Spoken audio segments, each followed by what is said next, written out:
മുൻപേ അവന്റെ രാജ്യവും നീതിയും അന്വേഷിപ്പിൻ, അതോടുകൂടെ ഇതൊക്കെയും നിങ്ങൾക്ക് കിട്ടും. മുമ്പേ അവന്റെ രാജ്യവും നീതിയും അന്വേഷിപ്പീൻ, അതോടുകൂടെ ഇതൊക്കെ നിങ്ങൾക്ക് ലഭിക്കും. ആ വചനം ഇനി ആവർത്തിക്കുന്നില്ല. മുമ്പേ ചെയ്യേണ്ട കാര്യം എന്താണ്? അത് ദൈവത്തിന്റെ കാര്യം, ദൈവത്തിന്റെ രാജ്യവും ദൈവത്തിന്റെ നീതിയും അന്വേഷിക്കുക. ഇത് കർത്താവാണ് പറഞ്ഞത്. ഈ വചനം വിശ്വസിക്കാൻ നമുക്ക് കഴിഞ്ഞ ആത്മീയ കാര്യങ്ങൾക്ക്, ദൈവിക കാര്യങ്ങൾക്ക് നാം മുൻഗണന നൽകിയാൽ നാം ഒരിക്കലും പരാജിതരാകുകയില്ല. അത് ഉറപ്പായിരിക്കുന്ന കാര്യമാണ്.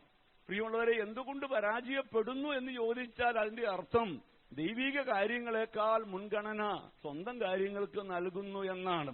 പ്രിയമുള്ളവരെ, ഇത് പ്രസംഗിക്കുന്നത് കേവലം ഏതെങ്കിലുമൊക്കെ ദൈവദാസന്മാർ, മനുഷ്യരാണ്. ഇത് അരുളി ചെയ്തത് സ്വർഗത്തിലെ ദൈവമാണ്. അതുകൊണ്ട് ആ വാക്കുകൾക്കൊരിക്കലും മാറ്റം വരികയില്ല എന്നുള്ളത് നാം ഓർക്കണം.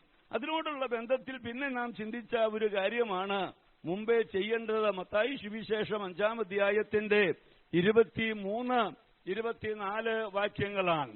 അവിടെ നമ്മുടെ ഒന്നുകൂടെ ഓർക്കാൻ വേണ്ടിയിട്ട് ആ വാക്യം വായിക്കുന്നു. മത്തായി 5-ന്റെ 23, 24 വാക്യങ്ങൾ. ആകയാൽ നിന്റെ വഴിപാട് യാഗപീഠത്തിങ്കൽ കൊണ്ടുവരുമ്പോൾ സഹോദരന് നിന്റെ നേരെ വല്ലതും ഉണ്ടെന്ന് അവിടെ വെച്ച് ഓർമ്മ വന്നാൽ നിന്റെ വഴിപാട് അവിടെ യാഗപീഠത്തിന്റെ മുൻപിൽ വെച്ചേച്ച് ഒന്നാമത് വാക്ക് ശ്രദ്ധിക്കണേ. അവിടെ നമ്മൾ അടിവരയിടേണ്ടത് ഒന്നാമത്, ആദ്യം ചെയ്യേണ്ടത് ഒന്നാമത് എന്ത് ചെയ്യണം? ഒന്നാമത് ചെന്ന് സഹോദരനോട് നിരന്നുകൊള്ളുക. സഹോദരനോട് നിരന്നുകൊള്ളുക. പിന്നെ വന്ന് നിന്റെ വഴിപാട് കഴിക്കുക. പിന്നെ വന്ന് നിന്റെ വഴിപാട് കഴിക്കുക. അപ്പൊ ദൈവത്തെ ആരാധിപ്പാൻ വേണ്ടി ദൈവസന്നിധിയിലേക്ക് വരുമ്പോൾ അപ്പോഴാണ് സഹോദരനോട് വിരോധമുണ്ട്, സഹോദരന് നിന്റെ നേരെ വല്ലതുമുണ്ട് എന്ന് ബോധ്യം വരുന്നത്. അപ്പൊ പ്രിയമുള്ളവർ, അങ്ങനെ ബോധ്യം വന്നാൽ എന്തു ചെയ്യണം? വഴിപാട് യാഗപീഠത്തെങ്കിൽ വെച്ചിട്ട് സഹോദരനുമായിട്ട് ആദ്യം നിരക്കണം. ഒന്നാമത് ചെയ്യേണ്ടത് സഹോദരങ്ങളുമായി നിരക്കുക, കുടുംബ ബന്ധങ്ങളുമായി നിരക്കുക. പ്രിയമുള്ളവരെ, ഇന്ന് കാണുന്ന കാര്യമെന്താ? ഒരു വീട്ടിലൊരു വഴക്കുണ്ടെങ്കിൽ, ഒരു പ്രശ്നം ഉണ്ടായാൽ പ്രിയമുള്ളവരെ പിന്നെ ആ കൂട്ടായ്മയിൽ വരുന്നില്ല, വേറൊരു കൂട്ടായ്മയ്ക്ക് പോവുകയാണ്. കാരണം അവിടെ വരുമ്പോൾ സ്വന്തക്കാരെ പലരും കാണേണ്ടി വരുന്നു, അപ്പുറത്ത് പോയാൽ വേറെ ആരെയും കാണേണ്ടി വരികയില്ല. എന്ന് പറഞ്ഞാൽ ആ നിരക്കാൻ മനസ്സില്ലാത്ത, അല്ലെ, ഒരു സഭയ്ക്കകത്ത് ഭിന്നത വന്നാൽ ഉടനെ അത് 2 സ്ഥലത്ത് ഒരുമിച്ച് കൂടുകയാണ്. പ്രിയമുള്ളവർ, അതുകൊണ്ട് അർത്ഥമാക്കുന്നത് എന്താണ്? നിരക്കാൻ മനസ്സില്ലാതിരിക്കുന്നു. നിരക്കാതിരിക്കുമ്പോൾ എങ്ങനെയാണ് ദൈവമായ യാഗം കൈക്കൊള്ളുന്നത്? ഞാൻ ഇന്ന് വീണ്ടും ആ കാര്യം ഇങ്ങനെ ഓർക്കുക. യാഗത്തെക്കുറിച്ച് കൽപ്പന കൊടുത്തപ്പോ നമ്മുടെ മനസ്സിലത് ആഴത്തിൽ പതിഞ്ഞു കിടക്കണേ. യാഗത്തെക്കുറിച്ചുള്ള കൽപ്പന കൊടുത്തപ്പോ ദൈവം പറഞ്ഞത് ഊനമില്ലാത്ത യാഗം കഴിക്കണമെന്നാണ്. ഊനമില്ലാത്ത യാഗം. അപ്പൊ പ്രിയ, ആരാണ് യാഗം കഴിക്കുന്നത്? ഇപ്പൊ ഒരു ആട്ടിൻകുട്ടിയെ യാഗം കഴിക്കാൻ വേണ്ടി കൊണ്ടുപോകുമ്പോ ആ യാഗം കഴിക്കാൻ പോകുന്ന വ്യക്തി ആരാണ്? താൻ ഒരു പാപിയാണ്, അല്ലെ? പരസ്യമായിട്ട് താൻ അംഗീകരിക്കുകയാണ്, ഞാൻ പാപം ചെയ്തു, അല്ലെ, ഞാൻ തെറ്റിപ്പോയി, എന്റെ പാപത്തിന് പരിഹാരം വരുത്താൻ വേണ്ടി ഞാൻ ഒരു യാഗമൃഗത്തെ ഇങ്ങോട്ട് എന്ത് ചെയ്യുകയാണ്? ദൈവസന്നിധിയിലേക്ക് ചെല്ലുകയാണ്. പ്രിയമുള്ളവരെ, ആ പാപപരിഹാരം ലഭിക്കണമെന്ന ബോധ്യമുള്ളതുകൊണ്ട് ദൈവത്തിന്റെ വ്യവസ്ഥ പ്രകാരം താൻ ഊനമില്ലാത്ത, ഒരു കുറവുമില്ലാത്ത ഒരു യാഗമൃഗത്തെ തിരഞ്ഞെടുക്കുകയാണ്. കാരണം ആ ഊനമില്ലാത്ത മൃഗത്തെ തിരഞ്ഞെടുക്കുന്നത് എന്തിനു വേണ്ടിയാണ്? അങ്ങനെ ഒരു യാഗം കഴിച്ചെങ്കിലേ എന്റെ പാപത്തിന് പരിഹാരം വരികയുള്ളൂ. അപ്പൊ പ്രിയമുള്ളവരെ, അങ്ങനെ ഊനമില്ലാത്ത ഒരു മൃഗത്തെ തെരഞ്ഞ് പരിശോധിച്ച് കണ്ടെത്തി യാഗം കഴിക്കാൻ പോകുമ്പോൾ കൊണ്ടുപോകുന്നവന്റെ ഉള്ളിലെ ചിന്ത എന്താണ്? എന്റെ പാപത്തിന് പരിഹാരം വേണം, എനിക്ക് പാപമോചനം വേണം, എനിക്ക് ദൈവത്തിന്റെ മുമ്പാകെ നിൽക്കാൻ കഴിയണം, അല്ലെ, ദൈവത്തെ പ്രസാദിപ്പിക്കാൻ കഴിയണം. അതിന് എന്റെ പാപം തടസ്സമാണ്, ഞാനൊരു പാപിയാണ്, കുറ്റക്കാരനാണ്. ആ പാപത്തിന്റെ പരിഹാരത്തിന് വേണ്ടിയാണ് പുരോഹിതന്റെ അടുക്കലേക്ക് ഈ യാഗമൃഗവുമായിട്ട് പോകുന്നത്, അല്ലെ? ആത്മീക ജീവിതത്തിന്റെ ആരംഭ നാളുകളൊക്കെ അത്രത്തോളം ഭയത്തോടെയാണ് ദൈവജനം ദൈവസന്നദ്ധിയിലേക്ക് കടന്നു വരുന്നത്. പ്രിയമുള്ളവരെ, മാലാഖി പ്രവാചകന്റെ പുസ്തകത്തിലേക്ക് വന്നപ്പോഴാണ് നമ്മൾ ഇനി വായിക്കേണ്ട. നമ്മളത് പലവട്ടം വായിച്ചു. ഏതാണെന്നറിയാമോ? നിങ്ങൾ മുടന്തുള്ളതിനെയും കണ്ണുപൊട്ടിയതിനെയൊക്കെ എന്ത് ചെയ്യുന്നു? യാഗം കഴിക്കാൻ കൊണ്ടുവരുന്നു. ഓർത്ത് നോക്കിക്കേ, ആരുടെ സന്നദ്ധിയിലേക്കായി കൊണ്ടുവരുന്നത്? അഗ്നിജ്വാലയ്ക്കൊത്ത കണ്ണുള്ളവനായ ദൈവത്തിന്റെ സന്നിധിയിൽ ഊനമില്ലാത്ത യാഗം കഴിക്കണമെന്ന് പ്രമാണം കൊടുത്ത ദൈവത്തിന്റെ അടുക്കലേക്ക് ഇപ്പൊ കൊണ്ടുവരുന്നത് എങ്ങനെയുള്ള മൃഗത്തെയാണ്? കണ്ണുപൊട്ടിയതിനെയും മുടന്തുള്ളതിനെയും ഇങ്ങനെയുള്ളതിനെയൊക്കെ കൊണ്ടുവന്നിട്ട് അവർക്ക് യാതൊരു കുറ്റബോധവും ഇല്ല, അല്ലേ? യാതൊരു കുറ്റബോധവും ഇല്ല. ദൈവം പറയുന്നത്, ഇതിനെ നിങ്ങളുടെ ദേശാധിപതിക്ക് കൊടുത്താൽ അവൻ പ്രസാദിക്കുമോ എന്ന് തിരിച്ചുള്ള ഒരു ചോദ്യമാണ്. അതുകൊണ്ട് ദൈവം നിങ്ങളോട് കരുണ കാണിക്കേണ്ടതിന് എന്ത് ചെയ്യണം? ദൈവത്തെ പ്രസാദിപ്പിക്കണം. അഥവാ ദൈവത്തിന് പ്രസാദമുള്ള ഊനമില്ലാത്ത ഒരു യാഗം കഴിക്കണം. ദൈവമക്കളെ, നമുക്ക് ഊനമില്ലാത്ത യാഗം കഴിക്കാനുള്ള വ്യവസ്ഥ എന്ന് പറയുന്നത്, ഒന്ന്, നാം നമ്മുടെ പാപങ്ങൾ ഏറ്റുപറയുക എന്നുള്ളതാണ്, അല്ലേ? തിരുവെഴുത്ത് പറയുന്നു, നമ്മുടെ പാപങ്ങൾ ഏറ്റുപറയുന്നു എങ്കിൽ അവൻ നമ്മോട് ക്ഷമിച്ച് എന്ത് ചെയ്യും? സകല അനീതിയും പോക്കി നമ്മെ ശുദ്ധീകരിപ്പാൻ അവൻ നീതിമാനും വിശ്വസ്തനുമാണ്. അപ്പോൾ പാപം ക്ഷമിക്കപ്പെടാൻ വേണ്ടിയത് ഒന്ന് ഏറ്റുപറച്ചിലാണ്. രണ്ടാമത് തിരുവെഴുത്ത് പറയുന്നു, യേശുക്രിസ്തുവിന്റെ രക്തം സകല പാപവും പോക്കി നമ്മെ ശുദ്ധീകരിക്കുന്നു. അപ്പോൾ നമുക്ക് ശുദ്ധീകരണം പ്രാപിക്കാൻ ആവശ്യമുള്ളത് യേശുക്രിസ്തുവിന്റെ രക്തമാണ്. ആ രക്തത്തിന്റെ അടുക്കിലേക്കാണ് നാം വരുന്നത്. വീണ്ടും നാം തിരുവെഴുത്തിൽ വായിക്കുന്നത്, യേശു പറഞ്ഞു, ഞാൻ നിങ്ങളോട് സംസാരിച്ച വചന നിമിത്തം നിങ്ങൾ ഇപ്പോൾ ആരാണ്? ശുദ്ധിയുള്ളവരാണ്. ഈ ദൈവവചനം നാം സ്വീകരിക്കുമ്പോൾ, പ്രിയമുള്ളവരെ അംഗീകരിക്കുമ്പോൾ, ആ വചനത്തിന്റെ മുമ്പാകെ സമർപ്പിക്കുമ്പോൾ ആ വചനത്താൽ നാം കഴുകപ്പെടുകയാണ്. എബ്രായലേഖനം 12:14 വായിക്കുന്നത്, എല്ലാവരോടും സമാധാനം ആചരിച്ച് ശുദ്ധീകരണം പ്രാപിക്കാൻ ഉത്സാഹിക്കണമെന്നാണ്. മറ്റുള്ളവരോട് നാം നിരപ്പാകുന്നതിലൂടെ നാം ശുദ്ധീകരണം പ്രാപിക്കുകയാണ്, കഴുകൽ പ്രാപിക്കുകയാണ്. ഈ കാര്യങ്ങളൊക്കെ നമ്മേക്കാൾ നന്നായിട്ട് അറിയാവുന്നത് ആർക്കാണെന്നറിയാമോ? പിശാചിനാണ്, അല്ലെ? നന്നായിട്ട് അറിയാം, പിശാചിനറിയാം. ഒരാളോട് കയ്പായിരുന്നാൽ ആ വ്യക്തി എന്ത് ചെയ്യില്ല? ശുദ്ധീകരണം പ്രാപിക്കുകയില്ലെന്ന് പിശാചിന് നന്നായിട്ടറിയാം. അതുകൊണ്ട് ആരോടെങ്കിലൊക്കെ കയ്പാകാനുള്ള സാഹചര്യം കുടുംബത്തിലും സഭയിലും സമൂഹത്തിലൊക്കെ പിശാച് കൊണ്ടുവരും. അത് കൊണ്ടുവരുമ്പോൾ അതിനോട് നമ്മൾ എതിർത്ത് നിൽക്കണം. ഇതെന്റെ ആത്മീക ജീവിതത്തെ തകർക്കാനുള്ള സാത്താന്റെ പദ്ധതിയാണ്. അതുകൊണ്ട് പ്രിയമുള്ളവരെ, ആരോടും ഹൃദയത്തിൽ കയ്പായിരിക്കരുത്, ഇടർച്ചയായിരിക്കരുത് എന്നത് നാം വളരെ ശ്രദ്ധിക്കേണ്ടിയിരിക്കുന്നു. ഒന്നുകൂടെ നമ്മൾ ആ കാര്യം ഓർത്തതാണ്. മൂന്നാമത് നമ്മൾ ഓർത്ത പ്രധാനപ്പെട്ട ഒരു കാര്യം വെളിപ്പാട് പുസ്തകം 2:5 നിന്നാണ്. നീ ഏതിൽ നിന്ന് വീണിരിക്കുന്നു എന്ന് ഓർത്ത് ആദ്യത്തെ പ്രവൃത്തി ചെയ്യണം. എന്താണ് ആദ്യത്തെ പ്രവൃത്തി എന്നുള്ളത്? അത് ദൈവത്തോടുള്ള ആദ്യ സ്നേഹമാണ്. നിന്റെ ആദ്യ സ്നേഹം വിട്ടുകളഞ്ഞു എന്ന ഒരു കുറ്റം നിന്നെക്കുറിച്ച് പറവാനുണ്ട് എന്ന് എഫെസോസിലെ സഭയോട് പരിശുദ്ധാത്മാവ് സംസാരിക്കുന്നുണ്ട്. പ്രിയമുള്ളവരെ, അത് വളരെ ഗൗരവമുള്ള കാര്യമാണ്. നമ്മളെപ്പോഴും ഓർക്കണം, ആദ്യ സ്നേഹത്തിൽ കർത്താവിനെ അറിഞ്ഞ ആദ്യ നാളുകളിൽ ഉണ്ടായിരുന്ന സ്നേഹത്തിന് കുറവ് വന്നു എന്ന് ഞാനും നിങ്ങളൊക്കെ ഒരുപോലെ സമ്മതിക്കും. കർത്താവിനോട് എപ്പോഴും പറയണം, കർത്താവേ, ദൈവസ്നേഹം കൊണ്ട് എന്നെ എന്ത് ചെയ്യണം? നിറയ്ക്കണം, അല്ലേ? ദൈവസ്നേഹം കൊണ്ട് നിറയ്ക്കണം. ആ ദൈവസ്നേഹം കൊണ്ട് നിറയുന്നതിന്റെ ഒരു തെളിവാണ് ദൈവത്തിന്റെ സ്നേഹം. നമ്മുടെ ഉള്ളിൽ നിറയുമ്പോൾ ഉണ്ടാകുന്ന അനുഭവമാണ്. അതെല്ലാം പൊറുക്കുന്നതാണ്, അതെല്ലാം സഹിക്കുന്നതാണ്, അതെല്ലാം ക്ഷമിക്കുന്നതാണ്, ഒരു നാളും മുതിർന്നു പോകാത്തതാണ് എന്നെല്ലാം നമുക്ക് മനസ്സിലാക്കാനായിട്ട് കഴിയുന്നു. ഇന്ന് നമ്മൾ ചിന്തിക്കുന്നത് 2 കൊരിന്ത്യർ ലേഖനം 8-ാം അധ്യായത്തിന്റെ 5-ാമത്തെ വചനം നമുക്ക് ഈ വിഷയത്തോടുള്ള ബന്ധത്തിൽ ഒന്ന് വായിക്കാം. അതിന്റെ 8:1 മുതൽ താഴോട്ട് വായിച്ചാട്ടെ. സഹോദരന്മാരെ, മഖദോന്യ സഭകൾക്ക് ലഭിച്ച ദൈവകൃപ ഞങ്ങൾ നിങ്ങളോട് അറിയിക്കുന്നു.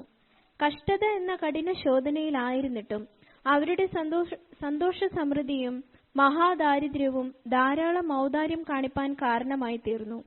വിശുദ്ധന്മാരുടെ സഹായത്തിനുള്ള ധർമ്മവും കൂട്ടായ്മയും സംബന്ധിച്ച് അവർ വളരെ താൽപര്യത്തോടെ ഞങ്ങളോട് അപേക്ഷിച്ചു. പ്രാപ്തി പോലെയും പ്രാപ്തിക്ക് മീതെയും സ്വമേധയായി കൊടുത്തു എന്നതിന് ഞാൻ സാക്ഷി. അതും ഞങ്ങൾ വിചാരിച്ചിരുന്നത് പോലെയല്ല. അവർ മുൻപേ തങ്ങളെ തന്നെ കർത്താവിനും പിന്നെ ദൈവേഷ്ടത്തിനും ഒത്തവണ്ണം ഞങ്ങൾക്കും ഏൽപ്പിച്ചു. അങ്ങനെ തീത്തോസ് ആരംഭിച്ചതുപോലെ നിങ്ങളുടെ അഞ്ചാമത്തെ വാക്യം അതും ഞങ്ങൾ വിചാരിച്ചിരുന്നത് പോലെയല്ല. അവർ മുമ്പേ തങ്ങളെ തന്നെ കർത്താവിനും ആദ്യം ചെയ്യേണ്ട കാര്യം, ജീവിതത്തിൽ ഏറ്റവും പ്രാധാന്യം നൽകി ചെയ്യേണ്ട കാര്യം ഒന്ന്. ഇപ്പൊ നമ്മൾ വായിച്ചു, ഈ മക്കദോനിയയിലെ ദൈവസഭ എന്ത് ചെയ്തെന്നാ വായിച്ചത്? അവരാദ്യം തങ്ങളെ തന്നെ എന്ത് ചെയ്തു? കർത്താവിനായിട്ട് സമർപ്പിച്ചു. ആദ്യം കർത്താവിനായിട്ട് സമർപ്പിച്ചു. പിന്നെ എന്താണ് അടുത്ത വാക്യം? കർത്താവിന് വേണ്ടി ദൈവ ഇഷ്ടത്തിനൊത്തവണ്ണം പിന്നെ ഞങ്ങൾക്കും എന്ത് ചെയ്തെന്ന് ഏൽപ്പിച്ചു. അപ്പൊ ഞാൻ നിങ്ങൾ ആ വാക്ക് എല്ലാവരും ഒന്ന് ശ്രദ്ധിച്ചേ, ആ വചനത്തിലേക്ക് ഒന്നുകൂടെ നോക്കിക്കേ. അവര് ആദ്യം എന്ത് ചെയ്തു?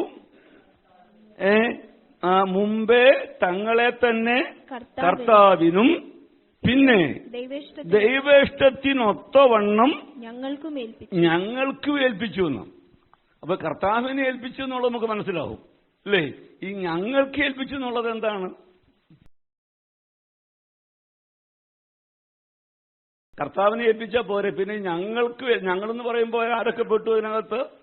അവിടെ അപ്പസ്തോലന്മാരെല്ലാം പെട്ടു, ശുശ്രൂഷക്കാരെല്ലാം പെട്ടു. വരുന്നത് ദൈവസഭയ്ക്ക്, ദൈവദാസന്മാർക്ക് തങ്ങളെ തന്നെ എന്ത് ചെയ്തു? ഏൽപ്പിച്ചു എന്നാണ്. ഈ ദൈവദാസന്മാർക്ക് തങ്ങളെ തന്നെ ഏൽപ്പിച്ചു എന്ന് പറയുമ്പോഴത്തെ കാര്യം എന്താണ്? എബ്രായലേഖനം 13:17 നമുക്ക് പരിചയമുള്ളൊരു വാക്യമാണ്.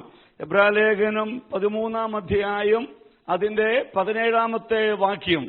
ആ വാക്യം ഒന്ന് വായിച്ചേ. നിങ്ങളെ നടത്തുന്നവരെ അനുസരിച്ച് എന്ത് ചെയ്യണം? കീഴ്പ്പെട്ടിരിപ്പീൻ. അപ്പൊ തങ്ങളെ തന്നെ ഏൽപ്പിച്ചു എന്ന് പറഞ്ഞതിന്റെ അർത്ഥം എന്താണ്? നിങ്ങളെ നടത്തുന്നവരെ അനുസരിച്ച്. അപ്പൊ എന്താണ് അനുസരിക്കുന്നത്? നിങ്ങളെ നടത്തുന്നവർ ദൈവത്തിൽ നിന്നുള്ള ആലോചനകൾ നിങ്ങൾക്ക് നൽകുമ്പോ നിങ്ങൾ ആ ദൈവവചനം കേട്ട് നിങ്ങളെ നടത്തുന്നവരെ അനുസരിച്ച് നിങ്ങൾ എന്ത് ചെയ്യണമെന്ന്? കീഴടങ്ങിയിരിക്കണം അല്ലെ? ഈ കൊരിന്ത്യർ സഭയൊക്കെ പൗലോസിനോടൊക്കെ ഒരു മറുതലിച്ച ഒരു രംഗം ഒരു സമയം നമ്മൾ വായിക്കുന്നുണ്ട്. അപ്പൊ പ്രിയമുള്ളവർ, അങ്ങനെയൊക്കെ ആരംഭം മുതലേ കാലങ്ങളിൽ ഉണ്ടായിട്ടുണ്ട്. അപ്പൊ ഈ മക്കോദോന്യ സഭയ്ക്ക് ലഭിച്ച ദൈവകൃപ എന്ന് പറയുമ്പോ അവരോട് എടുത്തു പറയുന്ന വാക്ക് ഇതാണ്: അവർ കർത്താവിന് വേണ്ടി തങ്ങളെ തന്നെ സമർപ്പിച്ചു. ദൈവഹിതത്തിനൊത്തവണ്ണം ദൈവദാസന്മാർക്ക് എന്ത് ചെയ്തു അല്ലേ? ദൈവസഭകളിൽ, ദൈവമക്കൾ നിങ്ങൾ വാക്ക് ശ്രദ്ധിക്കണേ, ദൈവസഭകളിൽ ശുശ്രൂഷകൾ ചെയ്യുമ്പോൾ പല സ്ഥലങ്ങളിൽ അല്ലേ ദൈവദാസന്മാർ താമസിച്ചും ഒക്കെ ഇങ്ങനെ ശുശ്രൂഷ ചെയ്തു പോകുമ്പോൾ ദൈവദാസന്മാരോട് വളരെ ആത്മാർത്ഥമായി സഹകരിച്ച് ശുശ്രൂഷയിൽ പങ്കാളികളാകുന്ന, ദൈവസഭയുടെ കൂട്ടായ്മകളിൽ പ്രവർത്തനങ്ങളിൽ പങ്കാളികളാകുന്ന, കാര്യങ്ങൾ അന്വേഷിക്കുന്ന, എങ്ങനെയുണ്ട്, എന്തുണ്ട്, എങ്ങനെയാണ് എന്നൊക്കെ ആത്മാർത്ഥമായി അന്വേഷിക്കുന്ന ദൈവമക്കളുണ്ട് സഭകളിൽ. എന്നാൽ ഇത് ഒരു ശ്രദ്ധയുമില്ലാതെ ഒരു ഞായറാഴ്ച വന്നു ഒരു സഭായോഗം കൂടി പോകുന്ന ആളുകളുമുണ്ട്. രണ്ടു കൂട്ടം ആളുകൾ സഭയിലുണ്ട്. നിങ്ങൾ നന്നായിട്ട് ശ്രദ്ധിക്കണം. ഒരു കൂട്ടം ആളുകൾ എന്ത് ചെയ്യുന്നു? സഭ എന്താണ്? ദൈവദാസനെ ദൈവം ഞങ്ങൾക്ക് വേണ്ടി സഭയിൽ ആക്കിയിരിക്കുന്നു, ഈ സഭയുടെ വളർച്ചയ്ക്ക് വേണ്ടിയാണ്, അതുകൊണ്ട് ഇതെന്റെ ഒരു കുടുംബമാണ്, ഞാൻ അന്വേഷിക്കുന്നു അല്ലേ.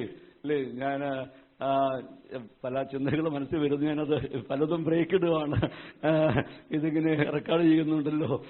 ഞാൻ പറഞ്ഞു വരുന്നത് നിങ്ങൾക്കത് മനസ്സിലായി കാണുമല്ലോ. ഞാനിപ്പോ പറഞ്ഞ ആശയം എന്താണ്? ഒരു സഭ കർത്താവിന് വേണ്ടി സമർപ്പിച്ചത് യഥാർത്ഥമാണെങ്കിൽ ആ കർത്താവിന്റെ സഭ ആരുടെ ഭാഗമാണ്? ആ സഭയുടെ ഭാഗമാണ് ഞാൻ അല്ലേ.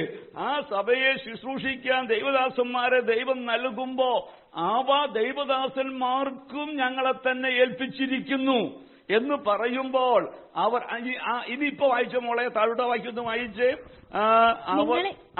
നിങ്ങളെ നടത്തുന്നവരെ അനുസരിച്ച് കീഴടങ്ങിയിരിപ്പീൻ. അവർ കണക്ക് ബോധിപ്പിക്കേണ്ടുന്നവരാകയാൽ നിങ്ങളുടെ ആത്മാക്കൾക്ക് വേണ്ടി എന്ത് ചെയ്യുന്നു? ജാഗരിച്ചിരിക്കുന്നു. അപ്പോ ഈ ശുശ്രൂഷകന്മാർ എന്ത് ചെയ്യുകയാണ്? നിങ്ങളുടെ ആത്മാക്കൾക്ക് വേണ്ടി ജാഗരിച്ചിരിക്കുന്നു. അല്ലേ? എപ്പോഴും വിളിച്ച് അന്വേഷിക്കുകയും ക്ഷേമം അന്വേഷിക്കുകയൊക്കെ ചെയ്യുന്ന വിശ്വാസികളെ ഞാൻ കണ്ടിട്ടുണ്ട്. അത് എങ്ങനെയുള്ള ദൈവദാസന്മാരോടാണെന്നറിയാമോ? ഞങ്ങളുടെ ഭൗതിക കാര്യങ്ങൾക്ക് വേണ്ടി ജാഗരിക്കുന്ന, മക്കളെ അമേരിക്കയ്ക്ക് വിടാൻ, വീട് പണിയാൻ, രോഗം മാറാൻ, അവരുടെ ഭൗതിക കാര്യങ്ങൾക്ക് വേണ്ടി അയ്യോ കേൾക്കുമ്പോൾ തന്നെ മൈക്കിലൂടെ ഫോണിലൂടെ അപ്പൊ തന്നെ സാഹസിച്ച് പ്രാർത്ഥിക്കുന്ന പ്രിയമുള്ളവരെ, അങ്ങനെയുള്ള ദൈവദാസന്മാരെ ആളുകൾ എന്ത് ചെയ്യും? കൂടെ കൂടെ വിളിച്ച് അന്വേഷിക്കും, പ്രാർത്ഥന ആവശ്യപ്പെടും. ആത്മാക്കൾക്ക് വേണ്ടി ജാഗരിക്കുന്ന ദൈവദാസന്മാരെയൊന്നും അധികം വിളിക്കാറില്ലെന്ന്. അല്ലേ? ചിലർക്കെങ്കിലും അത് മനസ്സിലായി കാണുമെന്ന് ഞാൻ ചിന്തിക്കുന്നു. അല്ലേ? പൗലോസ് അപ്പോസ്തലൻ പറഞ്ഞ വാക്ക് ശ്രദ്ധിച്ചോ? നിങ്ങളെ നടത്തുന്നവരെ അനുസരിച്ച് നിങ്ങൾ എന്ത് ചെയ്യണം? കീഴടങ്ങിയിരിക്കണം. പിന്നെ അവർ കണക്ക് ബോധിപ്പിക്കേണ്ടുന്നവരാകയാൽ എന്താണ്? നിങ്ങളുടെ ആത്മാക്കൾക്ക് വേണ്ടി ജാഗരിച്ചിരിക്കുന്നു. അടുത്ത വാക്കുകൂടെ വായിച്ചേ. ഇത് അവർ ഞരങ്ങിക്കൊണ്ടല്ല, സന്തോഷത്തോടെ ചെയ്യാൻ ഇടവരുത്തും. സന്തോഷത്തോടെ ചെയ്യാൻ ഇടയാക്കണം. അത് സഭയുടെ ഉത്തരവാദിത്തമാണ്. സന്തോഷത്തോടെ. പ്രിയമുള്ളവരെ, ദൈവവചനം കേട്ടിട്ട് പുറത്തേക്ക് ഇറങ്ങി ആ വചനത്തെ വിമർശിച്ച് ഇതെന്നാ പ്രസംഗമാണെന്നൊക്കെ പറഞ്ഞ് വിമർശിച്ച ആളുകളെ എനിക്കറിയാം. പ്രിയമുള്ളവരെ, മറ്റുള്ളവരുടെ മുമ്പിൽ പരിഹാസമാക്കിയ ആളുകളെ അറിയാം. വീടുകളിൽ ചെന്നപ്പോ പ്രിയമുള്ളവരെ, ദൈവവചനം ഇതൊക്കെ ആർക്ക് വേണ്ടി പ്രസംഗിക്കുന്നു എന്ന് ചോദിച്ച ആളുകളുണ്ട്. എന്തിനാ പാസ്റ്റർ ഇങ്ങനെ പ്രസംഗിക്കുന്നതെന്ന്. ഞാൻ പറഞ്ഞു, സാത്താന്റെ തന്ത്രം ഭയങ്കരമാണ്. ഇത് എന്തിനാ പ്രസംഗിക്കുന്നേ? പ്രിയമുള്ള ഒറ്റ കാര്യമുള്ളൂ, രൂപാന്തരം ഉണ്ടാകാൻ വേണ്ടിയാണ്. ഇത് കണക്ക് ബോധിപ്പിക്കേണ്ട ഒരു ഉത്തരവാദിത്വം ഉള്ളത് കൊണ്ടാണ് പ്രസംഗിക്കുന്നത്. ഇപ്പൊ ഞാൻ പറഞ്ഞു വരുന്നത്, ഈ തിരുവെഴുത്ത് നമ്മൾ ഓർക്കണം. ആദ്യം തങ്ങളെ തന്നെ കർത്താവിനെ ഏൽപ്പിച്ചു. എന്നാൽ ഒരു കൂട്ടം ആളുകളുണ്ട് അവർക്ക് സഭ എന്ന് പറയുന്നത് തങ്ങളുടെ ജീവിതത്തിന്റെ ഭാഗമാണ്. തങ്ങളുടെ ജീവിതത്തിൽ, തങ്ങളുടെ കുടുംബത്തിൽ ക്ഷീണം വന്നാലും സഭയ്ക്ക് എന്താകരുത്? ക്ഷീണം വരരുത്. ദൈവസഭയ്ക്ക് എന്തെങ്കിലും കോട്ടം വരുമ്പോ വേദനപ്പെടുന്ന ദൈവമക്കളുണ്ട്. എപ്പോഴും വിളിച്ചത് അതിനെക്കുറിച്ച് അന്വേഷിക്കുന്നവരുണ്ട്. എങ്ങനെയുണ്ട് ആ കുടുംബം, എങ്ങനെയുണ്ട് ഇവർ, എങ്ങനെയാണ് പാസ്റ്റർ, എന്താ നമ്മൾ ചെയ്യണ്ടേ, പ്രാർത്ഥിക്കാം പ്രിയമുള്ളവരെ എന്നൊക്കെ ചിന്തിക്കുന്ന ആളുകളുണ്ട്. ഇത് ആകാശം ഇടിഞ്ഞു വീണെന്ന് കേട്ടാലും നമ്മൾ അങ്ങനെയൊന്നും വിളിച്ചു ചോദിക്കാറില്ല. കാരണം എന്തെങ്കിലുമൊക്കെ സംഭവിച്ചോട്ടെ, നമുക്കിപ്പോ എന്താ, അല്ലേ? ഈ ദിവസങ്ങളിലൊക്കെ ചില വാർത്തകളൊക്കെ ഒത്തിരി വേദനപ്പെടുത്തുന്ന വാക്കുകളാണ്. ദൈവവചനത്തോട് മത്സരിച്ച് പ്രിയമുള്ളവരെയും ദൈവമക്കളൊക്കെ ഇങ്ങനെ പോലീസ് സ്റ്റേഷനൊക്കെ കയറി ഇറങ്ങുന്ന രംഗത്തെക്കുറിച്ചൊക്കെ കേൾക്കുമ്പോൾ ഉള്ളം തകരുകയാണ്. അപ്പോൾ ഞാൻ കഴിഞ്ഞ ദിവസം ആരോടോ പറഞ്ഞു, നമ്മുടെ സഹോദരിമാരൊക്കെ ഒന്ന് ആഭരണം ഇട്ടെങ്കിൽ കൊള്ളായിരുന്നു എന്ന്. അപ്പൊ ഈ കുര്യാച്ചൻ പാസ്റ്റർ ആഭരണം ഇടാൻ പറഞ്ഞു ഒന്നും മറ്റേ പറയരുത് കേട്ടോ. അതിന്റെ കാര്യം എന്താണെന്നറിയാമോ? ഈ പോലീസ് സ്റ്റേഷനിൽ ചെല്ലുമ്പോഴേ അവര് പെന്തക്കോസുകാരാണെന്ന് അറിയില്ലല്ലോ. അതുകൊണ്ടാണ് കാരണം. അല്ലെങ്കിൽ പിന്നെ സ്റ്റേഷനിൽ പോകുമ്പോൾ ആയെങ്കിലും കിട്ടിച്ച് പോയേച്ചാൽ മതി. പ്രിയമുള്ളവർ, എവിടെ പോകുന്നു കാര്യങ്ങൾ, എവിടെ എത്തുന്നു, എവിടെയാണ് ഇതിന്റെയൊക്കെ കാരണം? ആ തകർച്ചയുടെ പിന്നിൽ എവിടെ തുടങ്ങിയതാണെന്നറിയാമോ? വചനത്തോട് എന്ത് ചെയ്യുന്നു? മത്സരിക്കുന്നു. വചനം തള്ളിക്കളയുന്നു. വചനത്തിൽ വിറയ്ക്കുന്ന ഒരു അവസ്ഥ ഇല്ലാതെ പോകുന്നു. ദൈവമക്കളെ, നമ്മളൊരു ചെറിയ കൂട്ടമാണ്. നമുക്ക് ഈ വചനം അതുപോലെ ഹൃദയത്തിലേക്ക് നമുക്ക് ഏറ്റെടുക്കാൻ കഴിയണം. ആദ്യം അവർ തങ്ങളെ തന്നെ ആർക്കേൽപ്പിച്ചു? കർത്താവിനെ ഏൽപ്പിച്ചു. ഞാൻ ചില ഇടങ്ങളിലൊക്കെ ചിലരെ ശ്രദ്ധിച്ചിട്ടുണ്ട്. പ്രിയമുള്ളവരെ, സഭയിൽ എത്ര കൂട്ടായ്മയുണ്ടെങ്കിലും ഇടയ്ക്കിടയ്ക്ക് ഒരു മുങ്ങലുണ്ട്. എന്താണെന്നറിയാമോ? വിടുതൽ കിട്ടാൻ എവിടെ പോയാൽ വിടുതൽ കിട്ടും, ഒറ്റ മുങ്ങലാണ്. പിന്നെ ഒരാഴ്ചയില്ല. അപ്പോ ഈ ഇങ്ങനെ പോകുന്ന ആളെ ഫോൺ വിളിച്ചാൽ എടുക്കൂല. കാരണം വിളിച്ചാൽ പിന്നെ ഉള്ളത് പറയണ്ടേ. അപ്പൊ ഞാനും ഇടയ്ക്ക് ചിന്തിച്ച് എവിടെയെങ്കിലും പോയിട്ട് വിടുതൽ പ്രാപിക്കട്ടെ. കാരണം എന്ന് വെച്ച് കഴിഞ്ഞാൽ എന്തായാലും ഇവിടെ വന്ന ഇതല്ലേ കേൾക്കാനുള്ളൂ. അപ്പൊ എവിടെയെങ്കിലും പോയിട്ട് വിടിവിക്കപ്പെട്ടോട്ടെ എന്ന് ചിന്തിച്ച് ഞാൻ ആശ്വസിച്ചിരുന്നിട്ടുണ്ട്. പക്ഷെ സംഭവിക്കുന്ന കാര്യം എന്താണെന്നറിയാവോ? ഈ പോയവരൊന്നും ഗുണപ്പെടുന്നില്ല എന്നുള്ളതാണ്.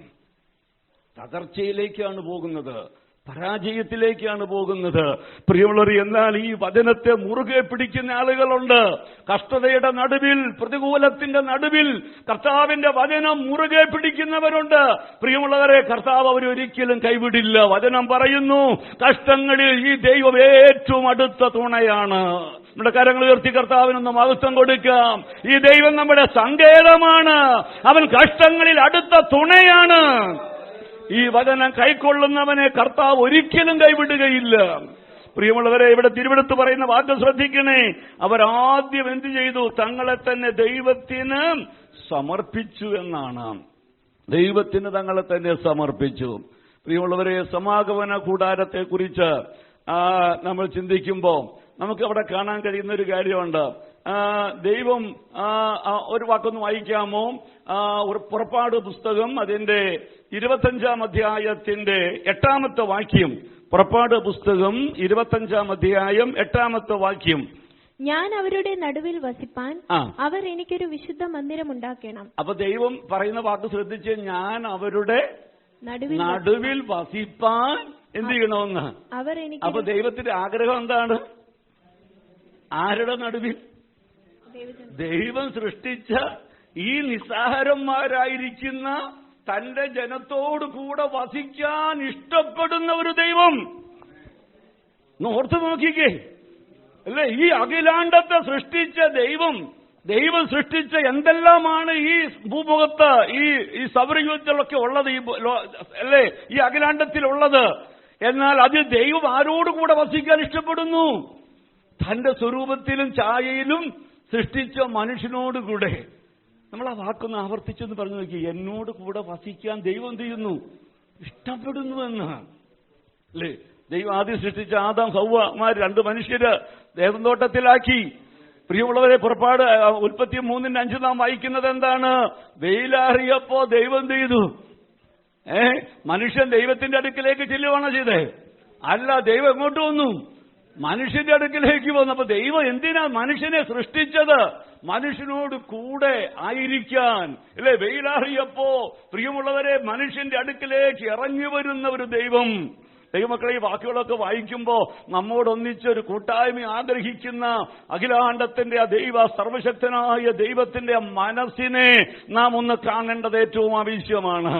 ഒരു ദിവസം ദൈവം വന്നപ്പോ ആദാമിനെ കാണാനില്ല. ദൈവം വിളിച്ചു, നീ എവിടെയാണ്? അവൻ പറഞ്ഞു, നിന്റെ കാലൊച്ച കേട്ടപ്പോ ഞാൻ നഗ്നനാകൊണ്ട് ഭയപ്പെട്ട് ഒളിച്ചു. ദൈവത്തിന് കാര്യങ്ങൾ അറിയാം, സർവജ്ഞാനിയാണല്ലോ. പാപം ചെയ്ത് ഒളിച്ച കാര്യമൊക്കെ ദൈവത്തിന് അറിയാം. എന്നാലും ദൈവം വിളിച്ചു മനുഷ്യനെ. ആര് പറഞ്ഞു നീ പാപിയാണെന്ന്? ഞാൻ നിന്നോട് തിന്നരുത് എന്ന് വിലക്കിയ വൃക്ഷഫലം നീ തിന്നുവോ? അല്ലേ, അപ്പൊ കൂട്ടായ്മ നഷ്ടപ്പെടുന്നത് എവിടെയാണ്? ദൈവത്തിന്റെ വചനത്തോട് മത്സരിച്ചു മാറുമ്പോഴാണ്. ദൈവവാക്ക് തള്ളിക്കളഞ്ഞ പിശാചിന്റെ വാക്ക് സ്വീകരിക്കുമ്പോ ദൈവമായിട്ടുള്ള കൂട്ടായ്മ നഷ്ടപ്പെടുകയാണ്. സാജു മത്തി സാറൊക്കെ ഇക്കാര്യം പറയുമ്പോൾ ഞാൻ ആവർത്തിച്ചു പറയുന്നത് കേട്ടിട്ടുണ്ട്. ആ പാപം ചെയ്ത അന്നും ദൈവം എന്ത് ചെയ്തെന്ന് ഇറങ്ങി വന്നെന്ന്. ഓർത്ത് നോക്കിക്കേ, കർത്താവ് അറിഞ്ഞില്ലേ പാപം ചെയ്തെന്ന്? അല്ലേ, കർത്താവിന് വേണമെങ്കിൽ എന്ത് ചെയ്യായിരുന്നു? ഇനി ഇവരുടെ അടുത്തേക്ക് പോയിട്ട് കാര്യമില്ല. പക്ഷെ ദൈവം എന്ത് ചെയ്തു? ദൈവം അന്ന് ഇറങ്ങി വന്നു. അപ്പൊ നമ്മോടുള്ള ദൈവത്തിന്റെ ആ സ്നേഹം നാം ഒന്ന് തിരിച്ചറിയണേ. പിന്നീട് നാം ഉൽപ്പത്തി 5 വരുമ്പോൾ കാണുന്നത് ഹാനോക്കിനെ കുറിച്ചാണ്. 300 വർഷം ഹാനോക്ക് ആരോട് കൂടെ നടന്നു? അപ്പൊ ഹാനോക്കിന്റെ കൂടെ ആര് നടന്നു? തിരിച്ചു ചിന്തിച്ചേ, ദൈവം ആരുടെ കൂടെ നടക്കുവാണിപ്പോ? ഹാനോക്കിന്റെ കൂടെ നടക്കുകയാണ്.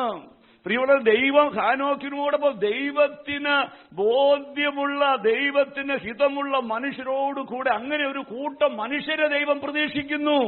അല്ലേ, പിന്നീടാണ് പ്രിയമുള്ളവരെ ദൈവം അബ്രഹാമിനെ വിളിക്കുന്നു. ഞാൻ നിന്നെ വലിയ ജാതിയാക്കുമെന്ന് പറഞ്ഞു.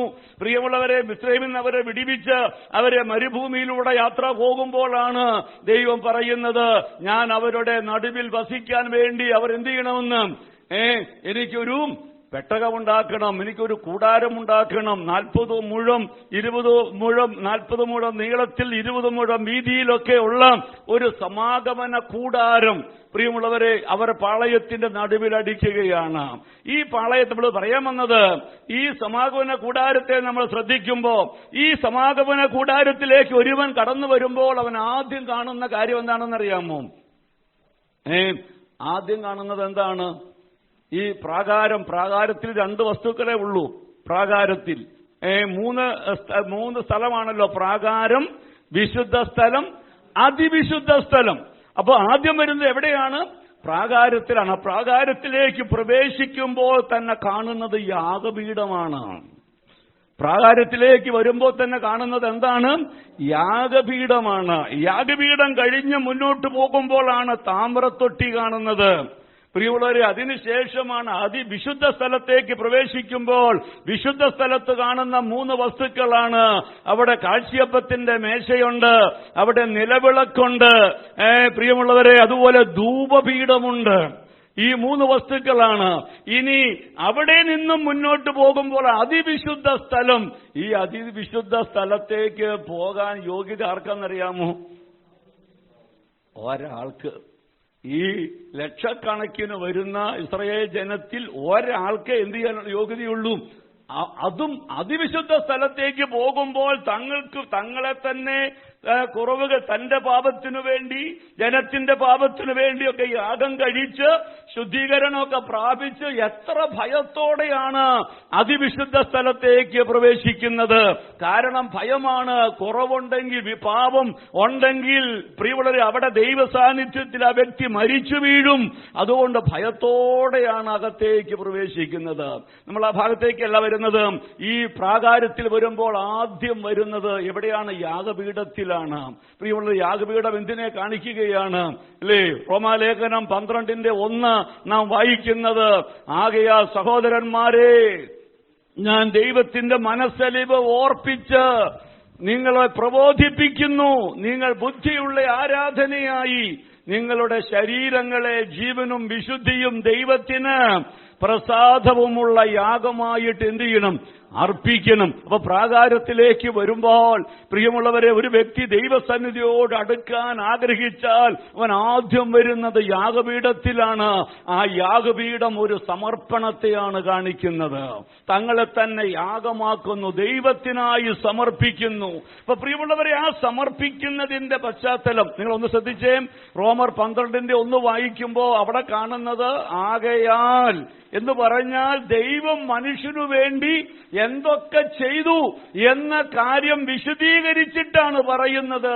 ഞാൻ ദൈവത്തിന്റെ മനസ്സലിവ് ഓർപ്പിച്ച് നിങ്ങളെ പ്രബോധിപ്പിക്കുന്നു. നമ്മുടെ ഈ സമർപ്പണത്തിൽ പ്രിയമുള്ളവരെ, പലരിലും ആ ദൈവം ചെയ്തതിന്റെ വെളിച്ചത്തിലുള്ള സമർപ്പണം ആയിട്ടുണ്ടോ എന്നാണ് നാം പരിശോധിക്കേണ്ടത്. അങ്ങനെയുള്ള വ്യക്തികൾക്കൊന്നും ദൈവത്തെ വിട്ടുപോകാൻ പറ്റില്ല. പ്രിയമുള്ളവരെ, വിട്ടുപോകാൻ പറ്റില്ല. കാര്യം എന്നറിയാമോ? റോമാലേഖനം 1 മുതൽ 11 വരെയുള്ള അധ്യായങ്ങൾ നിങ്ങൾ ശ്രദ്ധിക്കണേ. വായിച്ചാൽ അവിടെ ഒന്നും ദൈവത്തിനു വേണ്ടി നമ്മൾ സമർപ്പിക്കാൻ പറയുന്നില്ല. പിന്നെ പറയുന്നത് എന്താണ്? ദൈവം നമുക്ക് വേണ്ടി ചെയ്ത കാര്യങ്ങളെ കുറിച്ചാണ് പറയുന്നത്. റോമർ 3:23 വാക്യം വായിക്കുന്നു, ഒരു വ്യത്യാസവും ഇല്ല, എല്ലാവരും പാപം ചെയ്ത് ദൈവതേജസ്സില്ലാത്തവരായി തീർന്നു. എന്നിട്ട് 3:24 വായിക്കുകയാണ്, അവന്റെ കൃപയാൽ യേശുക്രിസ്തുവിങ്കലെ വീണ്ടെടുപ്പ് മൂലം നാം സൗജന്യമായിട്ടാണ് നീതീകരിക്കപ്പെടുന്നത്. പാപികളായിരിക്കുന്ന നമ്മെ ദൈവം നീതീകരിച്ചു. എങ്ങനെ? ദൈവത്തിന്റെ കൃപയാൽ. അപ്പൊ ഈ നീതീകരണം പ്രാപിക്കാൻ വേണ്ടി പ്രിയമുള്ളവരെ, ദൈവം കൊടുത്ത വിലയാണ് റോമർ 3:25 നാം വായിക്കുന്നത്. എന്താണ്? ദൈവം തന്റെ പുത്രനെ പരസ്യമാക്കി എന്ത് ചെയ്തിരിക്കുന്നു? നിർത്തിയിരിക്കുകയാണ്. വീണ്ടെടുപ്പ് വില ദൈവം കൊടുത്തു. അത് തന്റെ പുത്രനെ തന്നെയാണ്. ഇനി ആ പുത്രനിൽ വിശ്വസിക്കുന്നവർക്ക് സൗജന്യമായിരിക്കുന്ന നീതീകരണം ലഭിക്കുകയാണ്. പ്രിയമുള്ളവരെ, 4-ാം അധ്യായത്തിൽ റോമാലേഖനം 4 വായിക്കുമ്പോൾ വിശ്വാസത്താൽ നീതീകരിക്കപ്പെട്ടവരുടെ സാക്ഷ്യങ്ങളൊക്കെ പറയുന്നുണ്ട്. അബ്രഹാമിന്റെ കാര്യം, ദാവീദിന്റെ കാര്യമൊക്കെ പറയുന്നുണ്ട്. 5-ാം അധ്യായത്തിലേക്ക് വരുമ്പോൾ ഈ നീതീകരണം പ്രാപിച്ച വ്യക്തി ദൈവത്തോട് നിരപ്പായ കാര്യവും ഇനി നമുക്ക് ദൈവതേജസ് ലഭിക്കുന്ന കാര്യവും പറയുന്നുണ്ട്. പ്രിയമുള്ളവരെ, 6, 7, 8 അധ്യായങ്ങളിലൊക്കെ എങ്ങനെയാണ് ഒരു ജയകരമായ ജീവിതം സാധ്യമാകുന്നത് എന്ന് പറയുന്നുണ്ട്. 9, 10, 11 വാക്യങ്ങളിൽ യഹൂദന്റെ വീണ്ടെടുപ്പിന്റെ കാര്യം പറയുന്നുണ്ട്.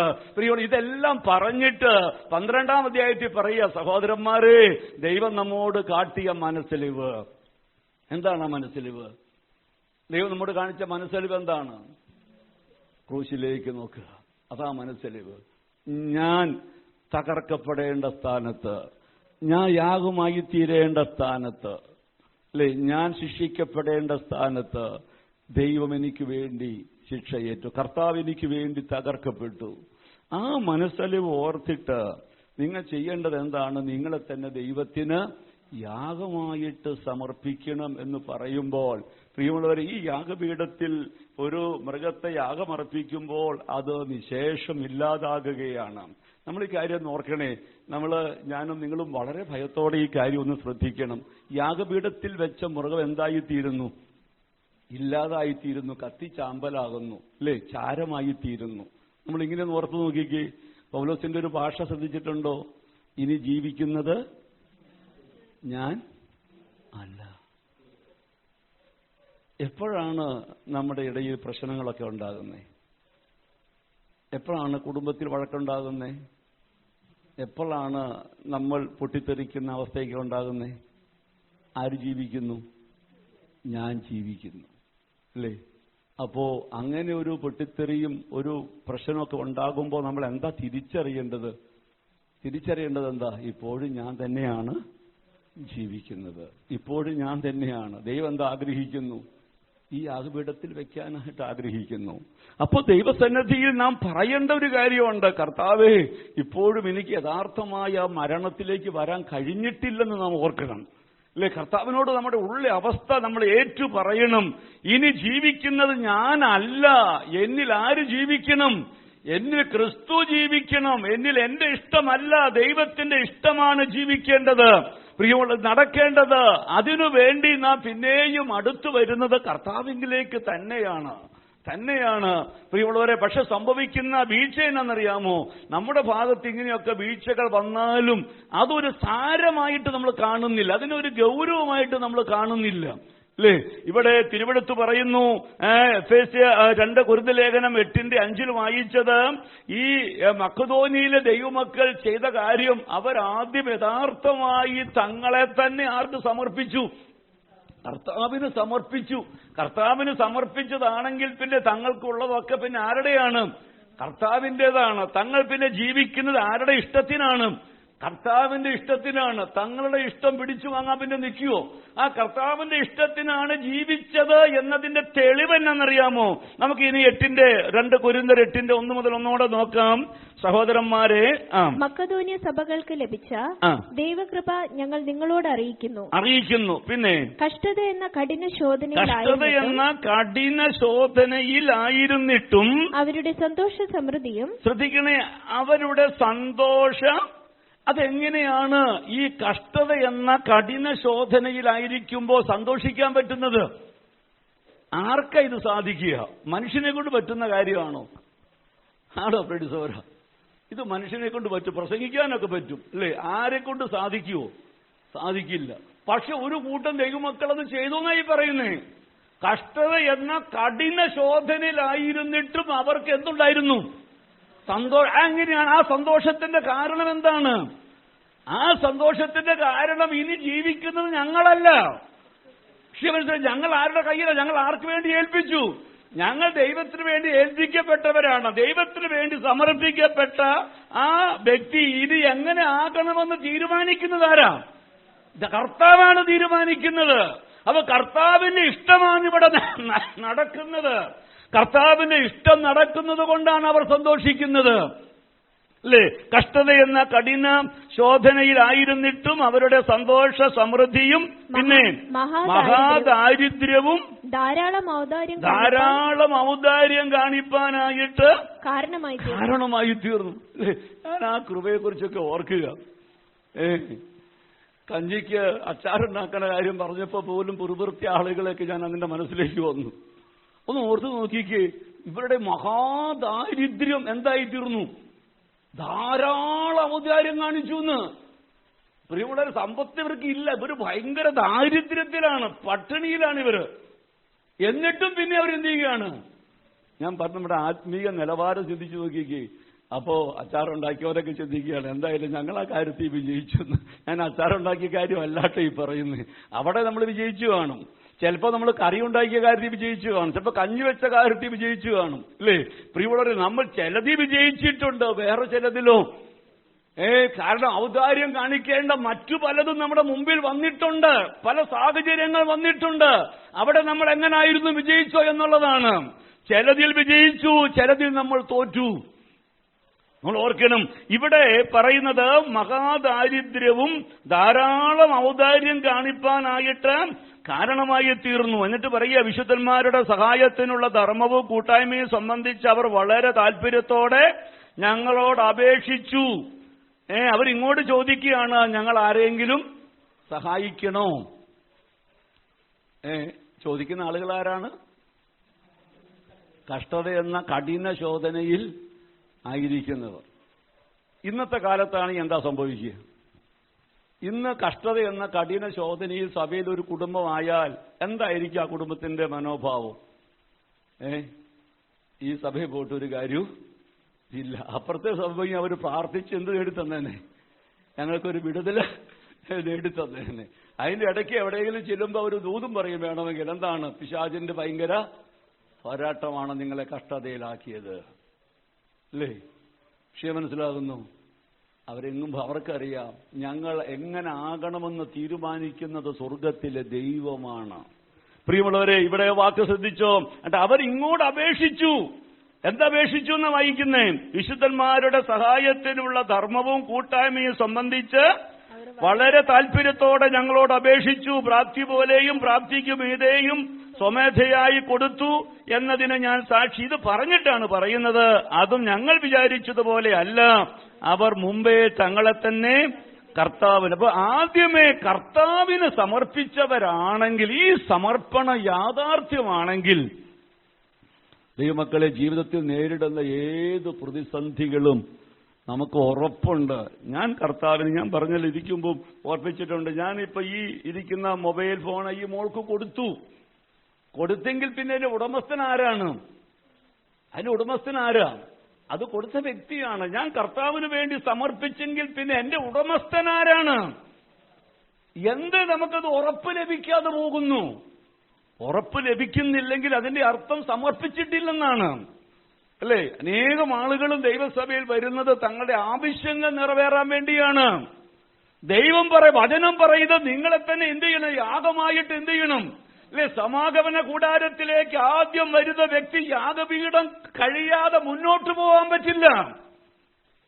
നമ്മള് താമ്രത്തൊട്ടിയും നിലവിളക്കും അത് അപ്പുറമൊക്കെ പഠിച്ചു കഴിഞ്ഞു ആളുകള്.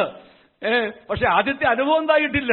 ഞാൻ പറഞ്ഞു, നിങ്ങൾ അങ്ങനെ ആണെന്നല്ല കേട്ടോ, അങ്ങനെ തെറ്റിദ്ധരിക്കുക. നമ്മൾ ചിന്തിച്ചു നോക്കിയൊക്കെ ഇന്ന് പൊതുവെ നമ്മൾ പല അനുഭവങ്ങൾ കാണുമ്പോൾ എന്താ മനസ്സിലാകുന്നേ? ഒരു കൂട്ടം ആളുകൾ ഈ സമർപ്പണ യാഥാർത്ഥ്യത്തിൽ നിൽക്കുകയാണ്. കുറെ ആളുകൾ തോറ്റുപോകുകയാണ്. നമ്മൾ നിലവിളക്ക് എന്താണെന്നും താമ്രത്തൊട്ടി എന്താണെന്നറിയോ? കഴുകൽ. ഇപ്പൊ ഞാൻ സ്നാനത്തിന്റെ കാര്യം പോലും ഇങ്ങനെ ഭയത്തോടെ ചിന്തിക്കുക. കഴിഞ്ഞ ദിവസം ചില പിള്ളേര് സ്നാനത്തിന് വേണ്ടി വന്ന് പറഞ്ഞപ്പോ ഞാൻ അവരോട് പറഞ്ഞു, മക്കളെ, നിങ്ങൾ ഓടിച്ചാടിപ്പോയി മുങ്ങല്ലേ. നിങ്ങളെ സമർപ്പണം നിങ്ങൾ തന്നെ ഉറപ്പുവരുത്തണം. കർത്താവിന് വേണ്ടി നിങ്ങളുടെ ജീവിതം സമർപ്പിച്ചോ. ഈ യാഗപീഠത്തിലേക്ക് യഥാർത്ഥമായി ഏൽപ്പിച്ചോ. യാഗപീഠം കഴിഞ്ഞിട്ടാണ് താമ്രത്തൊട്ടി കഴുകലിനെ കാണിക്കുന്നു. അവൻ അവളെ വചനത്തോടുകൂടിയ ജലസ്നാനത്താൽ വെടിപ്പാക്കി. അപ്പൊ സ്നാനത്തിലേക്ക് വരണമെങ്കിൽ അതിക്ക് മുമ്പ് എന്ത് ചെയ്യണം? ഈ യാഗപീഠത്തിൽ സമർപ്പിക്കണം. യാഗപീഠത്തിൽ മരണമാണ് നടക്കുന്നത്. മരിച്ചതിനെ അടക്കുന്ന ശുശ്രൂഷയാണെന്ത്?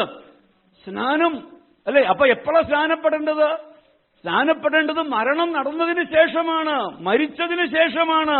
ഞാൻ എന്നെ തന്നെ ഏൽപ്പിക്കുന്നു. ആദ്യം അവർ കർത്താവിന് തങ്ങളെ തന്നെ ഏൽപ്പിച്ചു.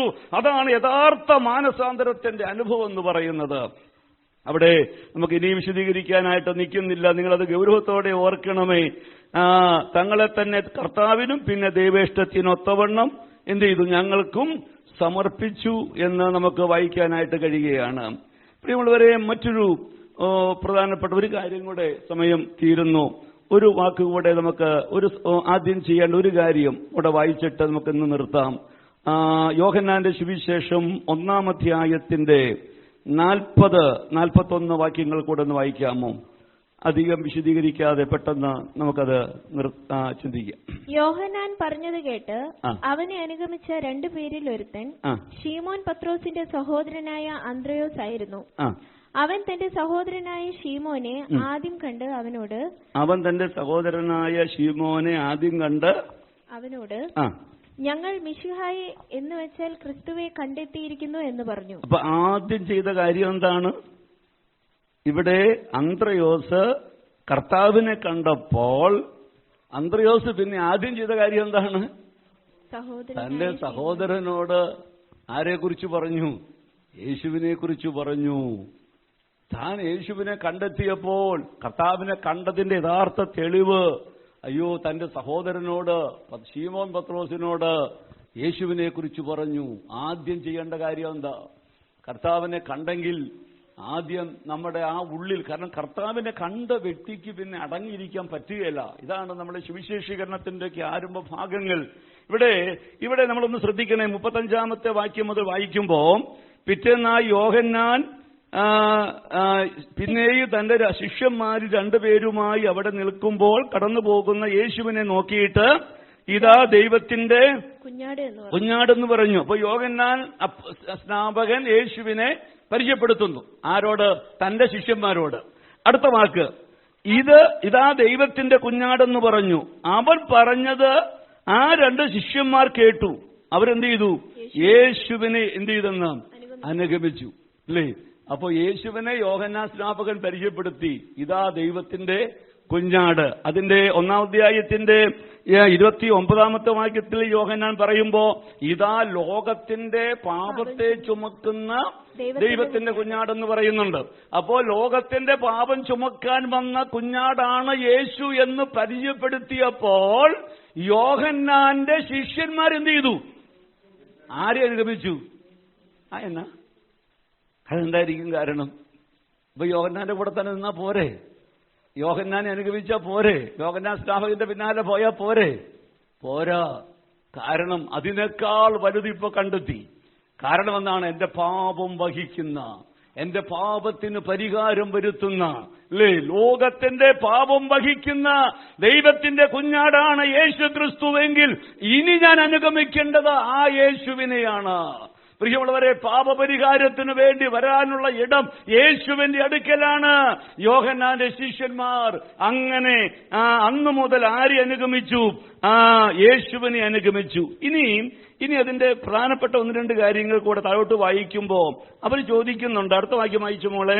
അവനെ യേശുവിന്റെ അടുക്കൽ കൊണ്ടുവന്ന് യേശു അവനെ നോക്കി, നീ യോഹന്നാന്റെ പുത്രനായ അല്ല, 38-ാം വാക്യം.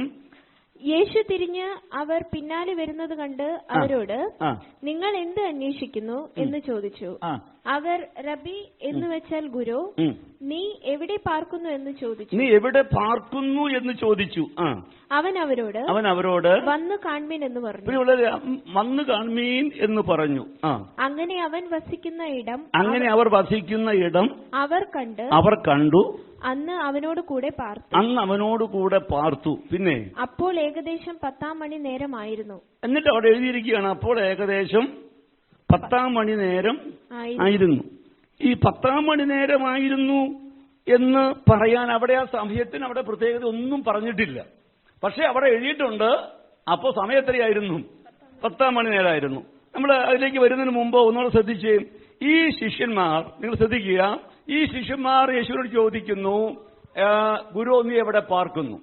അപ്പൊ യേശു പറഞ്ഞു, വന്ന് കാണുമീ. അപ്പൊ അവർ യേശുവിന്റെ പിന്നാലെ പോയി. അവൻ പാർക്കുന്ന സ്ഥലം കണ്ടു. അപ്പൊ യേശു പാർക്കുന്നത് എവിടെയായിരിക്കും? യേശുവിന്റെ വീട് എവിടെയായിരിക്കും? യേശുവിന്റെ വീട് ആരെങ്കിലും കണ്ടിട്ടുണ്ടോ? യേശുവിന്റെ വീടിനെ കുറിച്ച് എവിടെയെങ്കിലും പറഞ്ഞിട്ടുണ്ടോ? പറഞ്ഞിട്ടില്ല, അല്ലേ? പക്ഷെ യേശു തന്റെ വീടിനെ കുറിച്ച് പറഞ്ഞിട്ടുണ്ട്. അതെവിടെയാണെന്നറിയാമോ? ലൂക്കോസ് സുവിശേഷം 9-ാം അധ്യായത്തിന്റെ 57-ാമത്തെ വാക്യം ഒന്ന് വായിക്കാമോ? യോഹന്നാന്റെ സുവിശേഷം 9-ാം അധ്യായം 57-ാം വാക്യം. യേശു താൻ പാർക്കുന്ന വീടിനെ കുറിച്ച് പറഞ്ഞിരിക്കുന്ന അവിടെ കാണാനായിട്ട് കഴിയും. അവർ വഴി പോകുമ്പോൾ ഒരുത്തൻ അവനോട്, നീ എവിടെ പോയാലും ഞാൻ നിന്നെ അനുഗമിക്കാം എന്ന് പറഞ്ഞു. യേശു അവനോട്, കുറുനരികൾക്ക് കുഴിയും ആകാശത്തിലെ പർവ്വജാതിക്ക് കൂടുമുണ്ട്, മനുഷ്യപുത്രനോ തല ചായ്പാൻ സ്ഥലമില്ല എന്ന് പറഞ്ഞു. അപ്പൊ കർത്താവിന് വീടുണ്ടായിരുന്നോ? കർത്താവിന് വീടുണ്ടായിരുന്നോ? ഇല്ല, ഭൂമിയിൽ വീടില്ലായിരുന്നു. അപ്പൊ പിന്നെ ഈ ശിഷ്യന്മാർ ഏത് വീടാ കണ്ടത്? ഈ ശിഷ്യന്മാർ കണ്ടത് ഏത് വീടായിരിക്കും? എന്തായാലും ഈ ഭൂമിയിലായിരുന്നപ്പോ കർത്താവ് എവിടെയെങ്കിലും താമസിച്ചു കാണൂല്ലേ? ഒന്നുകിൽ ശിഷ്യന്മാരുടെയോ അല്ലെങ്കിൽ കർത്താവിനെ സ്നേഹിക്കാൻ ആരുടെയെങ്കിലും ഒക്കെ ഒരു വീട്ടിൽ എന്ത് ചെയ്തു? പാർത്തു. സ്വന്തമായിട്ട് എന്തില്ല. അപ്പൊ ഈ രണ്ട് ശിഷ്യന്മാർ വാസ്തവത്തിൽ യേശുവിന്റെ അടുക്കൽ വന്ന് കണ്ടത് എന്താണ്? സ്വന്തമായിട്ട് പാർക്കാൻ പോലും ഒരു വീടില്ലാത്ത യേശുവിനെയാണ് കണ്ടത്. മറ്റാരുടെയോ ഔദാര്യം കൊണ്ട് അവരുടെ വീട്ടിൽ താമസിക്കുന്ന യേശുവിനെയാണ് കണ്ടത്. എന്നിട്ടും അവരെന്ത് ചെയ്തു? അവർ യേശുവിനെ അനുഗമിച്ചു. പ്രിയമുള്ള, സ്വന്തമായി പാർക്കാൻ വീടില്ലാത്ത മറ്റുള്ളവരുടെ ഔദാര്യം കൊണ്ട് പ്രിയമുള്ളവരെ ഏതോ വീട്ടിൽ പാർക്കുന്ന യേശുവിനെ ഈ ശിഷ്യന്മാർ അനുഗമിച്ചെങ്കിൽ അവർ എന്ത് കണ്ടാണ് അനുഗമിച്ചത്? യോഹന്നാൻ പരിചയപ്പെടുത്തിയത് എന്താണ്? ഇതാ ലോകത്തിന്റെ പാപത്തെ ചുമക്കുന്ന ദൈവത്തിന്റെ കുഞ്ഞാടെന്നാണ്. അവർക്ക് വേണ്ടിയത് പാപക്ഷമയാണ്, അവർക്ക് വേണ്ടിയത് പാപപരിഹാരമാണ്, പാപത്തിന്റെ ശിക്ഷയിൽ നിന്നുള്ള വിടുതലാണ്, അവർക്ക് വേണ്ടിയത് നിത്യതയാണ്. അത് നൽകാൻ കഴിയുന്നവൻ ഒരുവനേ ഉള്ളൂ, അത് യേശു ക്രിസ്തു മാത്രമാണെന്ന് അവർ തിരിച്ചറിഞ്ഞു. അങ്ങനെ അവർ യേശുവിനെ കണ്ടെത്തി. അല്ലേ പ്രിയമുള്ളവരെ? അങ്ങനെ അവർ വന്നു, അവൻ വസിക്കുന്ന ഇടം കണ്ടു എന്ന് പറയുമ്പോൾ അവർ യേശുവിനെ യഥാർത്ഥമായിട്ട് അവർ അറിഞ്ഞു. എന്നിട്ട് പറയുകയാണ്, അപ്പൊ സമയം എത്രയായിരുന്നു? ഇവിടെ ഇരിക്കുന്ന ഓരോരുത്തരും പറഞ്ഞു, നിങ്ങള് കർത്താവിനെ അറിഞ്ഞ സമയം എപ്പോഴാ? എന്നായിരുന്നു കർത്താവിനെ അറിഞ്ഞത്? എന്നായിരുന്നു തിമോഥെയോസ് സാർ? അല്ല, എന്നായിരുന്നു അല്ലേ? സമയം ഇല്ലെങ്കിലും ദിവസമോ അല്ലേ? അല്ലേ? നമ്മൾ വീണ്ടും ജനിച്ച രക്ഷിക്കപ്പെട്ട ഒരു ദിവസമില്ലേ? അല്ലേ? അല്ലേ? യഥാർത്ഥമായി രക്ഷിക്കപ്പെട്ട ആളുകൾക്ക് പറയാൻ ഒരു ദിവസമുണ്ട്, മറക്കില്ല. ഈ ഭൂമിയിൽ ജനിച്ച ഒരു ദിവസമുണ്ടെങ്കിൽ പ്രിയമുള്ളവരെ, യേശുവിനെ വ്യക്തിപരമായി എന്റെ ജീവിതത്തിൽ കണ്ടുമുട്ടിയ ഓരോ ദിവസമുണ്ട്. അല്ലെ? 1985 ഏപ്രിൽ മാസം 6-ാം തീയതി എന്ന ഒരു ദിവസം ഞാൻ മറക്കില്ല. കാരണം ഞാൻ കർത്താവിനെ കണ്ട ദിവസമാണ്. പ്രിയമുള്ളവരെ, ഇവിടെ യോഹന്നാന് 2 ശിഷ്യന്മാർ കർത്താവിനെ കണ്ടു, അവിടെ എടുത്തു പറഞ്ഞിരിക്കുകയാണ്. അപ്പോ സമയം എത്രയായിരുന്നു? ഏകദേശം 10-ാം മണി നേരമായിരുന്നു. കർത്താവ് ജീവിതത്തിന്റെ ഒരു വഴിത്തിരിവ് അവിടെയാണ്. യേശുവിനെ വ്യക്തിപരമായിട്ട് അറിഞ്ഞു. എന്നിട്ട് പിന്നെ അവർ ചെയ്ത കാര്യമാണ് 40-ാം വാക്യം. യോഹന്നാൻ പറഞ്ഞത് കേട്ട് അവനെ അനുഗമിച്ച 2 പേരിൽ ഒരുത്തൻ ശീമോൻ പത്രോസിന്റെ സഹോദരനായ അന്ത്രയോസായിരുന്നു. അവൻ തന്റെ സഹോദരനായ ശീമോനെ ആദ്യം കണ്ടു. ഞങ്ങൾ മെശിഹായി എന്ന് വെച്ച ക്രിസ്തുവെ കണ്ടെത്തിയിരിക്കുന്നു എന്ന് പറഞ്ഞു. അവനെ അവന്റെ യേശുവിന്റെ അടുക്കൽ എന്ത് ചെയ്തു? കൊണ്ടുവന്നു. പ്രിയമുള്ളവർ, ഓർക്കണേ, ഈ ഒരു അനുഭവം യഥാർത്ഥമായി രക്ഷിക്കപ്പെട്ട ദൈവമക്കൾക്കെല്ലാം ഉണ്ടായിട്ടുണ്ട്. അല്ലേ?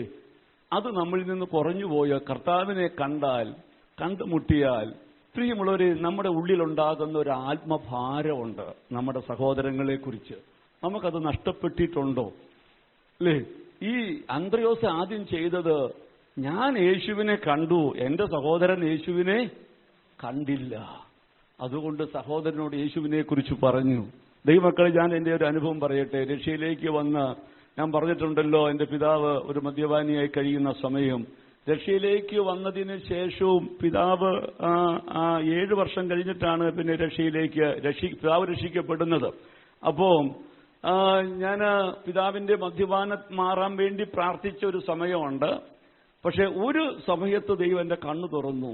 അതെന്നാന്നറിയോ? എന്റെ അപ്പച്ചൻ മരിച്ചാൽ പോകുന്നത് നിത്യ നരകത്തിലേക്കാണെന്നുള്ള ഒരു ബോധ്യം എന്റെ ഉള്ളിൽ വന്നു. അത് ഉള്ളിൽ വന്ന സമയം, ഞങ്ങളുടെ അടുത്ത് ബികോമിന് പഠിക്കുന്ന ഒരു പെങ്കൊച്ച്, ആ പെങ്കൊച്ചിന്റെ അപ്പച്ചനൊക്കെ അന്ന് പള്ളി കൂട്ടായ്മയിൽ വരുന്നതാണ്. ആ പെൺകുട്ടി ആത്മഹത്യ ചെയ്ത് ഞാൻ ആ വീട്ടിൽ ചെന്ന് ആ ഡെഡ് ബോഡി കണ്ട് തിരിച്ചു വരുന്ന വഴി പെട്ടെന്ന് എന്റെ ഉള്ളിൽ ഇങ്ങനെ ഒരു ബോധ്യം വരികയാണ്, ആ കൊച്ചിന്റെ ആത്മാവ് എവിടെയാണ്? അല്ലേ? അവൾ ശരീരം ഡെഡ് ബോഡിയാണ് കണ്ടത്, ആത്മാവ് എവിടെയാണ്? ആ നിത്യമായ യാതനാ സ്ഥലത്താണ്. ഉടനെ എന്റെ ഉള്ളിൽ വന്ന്, അപ്പച്ചൻ മരിച്ചാൽ, എന്റെ ചാച്ചൻ മരിച്ചാലും നേരെ പോകുന്നത് എവിടേക്കാണ്? നിത്യനരകത്തിലേക്ക്. ഞാൻ അന്ന് വീട്ടിൽ വന്നതിന് ശേഷം ദൈവസന്നിധിയിൽ കരഞ്ഞ് പ്രാർത്ഥിച്ചൊരു കാര്യമുണ്ട്. എന്റെ അപ്പച്ചൻ മരിക്കുന്നതിന് മുമ്പ് കർത്താവിനെ അറിയണം. പ്രിയമുള്ളവരെ, ചില ദിവസങ്ങൾ അതിനുവേണ്ടി ഉപവാസമെടുത്ത് പ്രാർത്ഥിച്ചത് ഞാൻ ഓർക്കുന്നുണ്ട്. പ്രിയമുള്ളവരെ, അതുവരെ മദ്യപാനം മാറിയാൽ കുടുംബത്തിൽ സ്വസ്ഥത വന്നു, സാമ്പത്തിക ഭദ്രത വന്നു, ഇതൊക്കെയായിരുന്നു ഉള്ളിലെ കാഴ്ചപ്പാട്. പക്ഷെ അന്നൊരു ബോധ്യമുണ്ടായി, അതൊന്നുമല്ല, എന്റെ അപ്പച്ചൻ മരിച്ച നിത്യ നരകത്തിലേക്കാണ്. അത് വലിയൊരു വേദനയായിരുന്നു. ഞാനൊന്നുകൂടെ പറയട്ടെ, ഈ ബോധ്യം ഉള്ളതുകൊണ്ട് പിന്നീട് അപ്പച്ചൻ ഇങ്ങനെ കുടിച്ചും ബഹളം ഉണ്ടാക്കുമ്പോൾ ഒന്നും ഞാൻ അപ്പച്ചനോട് എതിർത്തിട്ടില്ല. അതിന്റെ കാര്യം എന്താണെന്നറിയാമോ? ഉള്ളിലെ ആഗ്രഹം എന്താ? അപ്പച്ചൻ ഇന്നല്ലെങ്കിൽ നാളെ എന്ത് ചെയ്യണം? രക്ഷിക്കപ്പെടണം, ദൈവഭാഗത്തേക്ക് വരണം. ഞാൻ അപ്പച്ചനോട് വഴക്കൊക്കെ ഉണ്ടാക്കിയിട്ടേ അപ്പച്ചാ രക്ഷിക്കപ്പെടണമെന്ന് പറഞ്ഞ ആള് കേൾക്കുവോ? ചാച്ചനോട് വഴക്കുണ്ടാക്കി ബഹളം ഉണ്ടാക്കി എന്നും വീട്ടിൽ കഴിഞ്ഞിട്ട് ആളോട് സുവിശേഷം പറഞ്ഞ ആള് കേൾക്കുവോ? ഇല്ല. അപ്പൊ പിന്നെ ആള് രക്ഷിക്കപ്പെടണമെങ്കിൽ എന്ത് ചെയ്യണം? സുവിശേഷം പറയാൻ പോകുന്ന എന്നിൽ എന്തുണ്ടാകണം? അല്ലേ, ഒരു മാറ്റം ഉണ്ടാകണ്ടേ? ദൈവമക്കളെ ഓർത്തോ, ആത്മഭാരം അകത്തുണ്ടെങ്കിൽ നിശ്ചയമാണ് നമ്മുടെ ജീവിതം വ്യത്യാസപ്പെട്ടുകൊണ്ടിരിക്കും. അല്ലേ, നമ്മുടെ അയൽവാസിയോട് പറയണ്ടേ ഇന്നല്ലെങ്കിൽ നാളെ? നമ്മുടെ ബന്ധുക്കളോട് പറയണ്ടേ? സഹോദര, ഈ വഴി യാത്ര നിത്യനാശത്തിലേക്കാണ് എന്ന് എന്നെങ്കിലും അവരോട് പറയാൻ നമ്മുടെ ഉള്ളിൽ ഒരു അവസരം ഉണ്ടായാൽ പറയണമെങ്കിൽ അവരുടെ മുമ്പിൽ നമ്മുടെ നടപ്പെങ്ങനായിരിക്കണം? അങ്ങനായിരിക്കണം, അല്ലേ? അവിടെയാണ് ഈ ആത്മ നഷ്ടപ്പെട്ടു പോകുന്ന ആളുകളെ കുറിച്ചുള്ള ഭാരം നമ്മുടെ ഹൃദയത്തിൽ ഉണ്ടെങ്കിൽ അത് നമ്മുടെ ജീവിതത്തെയും വ്യത്യാസപ്പെടുത്തിക്കൊണ്ടിരിക്കും. 1 പത്രോസിന്റെ ലേഖനം അതിന്റെ 3-ാം അധ്യായത്തിന്റെ 15-ാമത്തെ വാക്യം അതുകൂടെ വായിച്ച് നമുക്ക് വേഗത്തിൽ നിർത്താം. 1 പത്രോസിന്റെ ലേഖനം 3:15 വായിച്ചാട്ടെ. നിങ്ങളിലുള്ള പ്രത്യാശയെക്കുറിച്ച് ന്യായം ചോദിക്കുന്ന ഏവനോടും സൗമ്യതയും ഭയഭക്തിയും കൊണ്ട് പ്രതിവാദം പറവാൻ എപ്പോഴും ഒരുങ്ങിയിരിക്കും. അവിടെ ഒരു വാക്ക് കണ്ടോ? നിങ്ങൾ ഒരുങ്ങിയിരിക്കണമെന്നാണ്. നിങ്ങളിലുള്ള പ്രത്യാശയെക്കുറിച്ച് ചോദിക്കുന്നവരോട് സൗമ്യതയും ഭയഭക്തിയും പൂണ്ട് അതിന് പ്രതിവാദം പറയാൻ വേണ്ടി നിങ്ങൾക്ക് എപ്പോഴും എന്തുണ്ടാകണം? ഒരു ഒരുക്കമുണ്ടാകണം. അപ്പൊ നിങ്ങളിലുള്ള, ആ വാക്ക് ശ്രദ്ധിച്ചേ, നിങ്ങളിലുള്ള പ്രത്യാശയെക്കുറിച്ച് ന്യായം ചോദിക്കുന്ന ഏവനോട്. അപ്പൊ നമ്മളോടൊന്ന് ചോദിച്ചേ, നമ്മളോടൊന്ന് ഇങ്ങോട്ട് ശ്രദ്ധിച്ചേ എല്ലാവരും. നമ്മളോട് ആരെങ്കിലും എന്തെങ്കിലും അങ്ങനെ ചോദിച്ചിട്ടുണ്ടോ? ഉദാഹരണം ഞാൻ പറയാം. ഇപ്പൊ ഉദാഹരണം പറയണത് ദിനസൗകരി അല്ലെങ്കിൽ അതിന് സൗകര്യം ഓർക്കുക. നമ്മുടെ സ്വന്തക്കാർ ഉദാഹരണം പറയുകയാണ്. അയൽവാസികൾ നമ്മെ ഭയങ്കരമായിട്ട് ചീത്ത വിളിക്കുന്നു. പക്ഷെ നമ്മൾ ക്ഷമയോടെ എന്ത് ചെയ്യുന്നു? കേൾക്കുന്നു. അപ്പൊ അടുത്ത വീട്ടിലെ ആള് പറയാണ്, നിങ്ങൾക്ക് എവിടെ നിന്നാ ഇത് സാധിക്കണേ? ഇല്ലേ, ഇങ്ങനെ ആളുകൾ ചീത്ത വിളിക്കുമ്പോൾ മിണ്ടാതിരിക്കാൻ എങ്ങനാ പറ്റുന്നേ? അപ്പോഴാ പറയുന്നേ, എന്റെ ഉള്ളിൽ ആരുണ്ട്? യേശു ഉണ്ട്. അല്ലേ, ആ യേശു ഞങ്ങളെ പഠിപ്പിച്ചത് തിരിച്ച് ചീത്ത വിളിക്കാനല്ല. അല്ലേ, ഭാര്യ എടുത്തിയാട്ടക്കാരിയാണ്. അപ്പോ അത് അയൽവാസികൾക്കൊക്കെ അറിയാം, സ്വന്തക്കാർക്കൊക്കെ അറിയാം. അപ്പൊ ചോദിക്കുകയാണ്, സഹോദര എങ്ങനെയാ ഈ ഭാര്യയുടെ കൂടെ പൊറുക്കുന്നേ? അപ്പോഴാ പറയുന്നത്, അതെന്നാന്നറിയാമോ? എന്റെ ഉള്ളിൽ ആരുണ്ട്? ഞാൻ പ്രത്യാശ വെച്ചത് ഈ താൽക്കാലിക ജീവിതത്തിന് വേണ്ടിയല്ല. ഇന്നല്ലെങ്കിൽ നാളെ ഞാൻ ഇവിടം വിട്ടു പോകണം. എനിക്ക് എവിടെ എത്തണം? എനിക്ക് സ്വർഗത്തിലെത്തണം. ഭാര്യയോട് വഴക്കുണ്ടാക്കിയിട്ട്, മക്കളോട് വഴക്കുണ്ടാക്കിയിട്ട്, അയൽവാസികളോട് വഴക്കുണ്ടാക്കിയിട്ട് എനിക്ക് എവിടെ എത്താൻ കഴിയില്ല? എത്താൻ കഴിയില്ല. അപ്പൊ പ്രിയമുള്ളവർ, നമ്മോട് ചോദിക്കുന്നവരോട് മറുപടി പറയാനുള്ള ഒരുക്കം എങ്ങനെയാണ്? അല്ലേ, തന്നെയല്ല, ആളുകൾ ചോദിക്കണ്ടേ, നിങ്ങൾക്ക് എന്താണ് ഇങ്ങനെ സാധിക്കുന്നത്? നിങ്ങൾക്ക് എങ്ങനെയാണ് ഇങ്ങനെ ക്ഷമിക്കാൻ പറ്റുന്നത്? നിങ്ങൾക്ക് എങ്ങനെയാണ് ഇങ്ങനെയൊക്കെ നിങ്ങളെക്കുറിച്ച് മോശം പറഞ്ഞുണ്ടാക്കിയിട്ടും അവരോട് ക്ഷമിക്കാൻ പറ്റുന്നത്? അല്ലേ, പ്രിയമുള്ളവരെ, ഈ വാക്കുകൾക്കൊന്നും ഇന്ന് പ്രസക്തിയായി തീരുക കേട്ടോ. എത്ര കാര്യങ്ങൾ നമ്മൾ കേട്ടാലും വിഷയമുണ്ടാകുമ്പോൾ ആളുകൾ കോടതിയിലേക്കും പോലീസ് സ്റ്റേഷനിലേക്കും ഒക്കെ പോകുന്നെന്ന് കേൾക്കുമ്പോൾ എന്തൊരു സങ്കടമാണ്. ഞാനും കർത്താവിനോട് പറഞ്ഞു, കർത്താവേ എന്താ ചെയ്യേണ്ടത്? മിണ്ടാതിരിക്കണോ? ഒന്നും പറയാതിരിക്കണോ? പറഞ്ഞിട്ട് ഒരു പ്രയോജനവും കേൾക്കുന്നില്ലെങ്കിൽ എന്ത് ചെയ്യണം? അപ്പോൾ ദൈവാത്മാവ് ദൈവജനത്തിലൂടെ പൗലോസിന്റെ ചില അനുഭവങ്ങൾ കൂടെ ഓർപ്പിച്ചു. പൗലോസിന്റെ 2-ാം ലേഖനം അവസാനിപ്പിക്കുമ്പോൾ പൗലോസ് പറയുന്നൊരു വാക്കുണ്ട്. എന്നാന്നറിയാമോ? അതെനിക്കൊരു ധൈര്യം പകർന്നൊരു വാക്കാണ്. ഒന്ന് വായിക്കാം.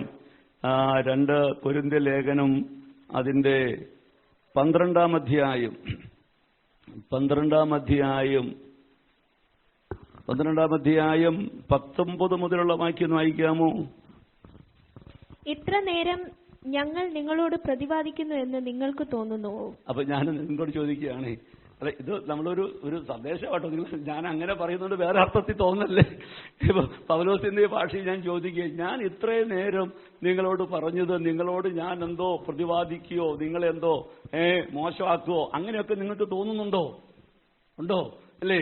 എന്നിട്ട് പൗലോസ് അടുത്ത വാക്കനാണ്, ദൈവത്തിന്റെ മുമ്പാകെ ക്രിസ്തുവിലാകുന്നു ഞങ്ങൾ സംസാരിക്കുന്നത്.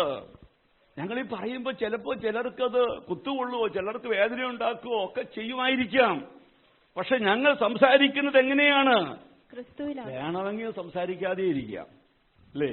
വേണമെങ്കിൽ എന്ത് ചെയ്യാം? ദൈവം നിങ്ങളെ അനുഗ്രഹിക്കും. നിങ്ങൾ എങ്ങനെയെങ്കിലും അയക്കോ, ദൈവം നിങ്ങളുടെ സ്ഥിതി വലുതാക്കും, നിങ്ങളുടെ അതിര് വിശാലമാക്കും, നിങ്ങളുടെ എല്ലാ അവസ്ഥയും മാറും എന്നൊക്കെ പറഞ്ഞ് ആവേശം കൊള്ളുന്ന കാര്യവും പറയാം.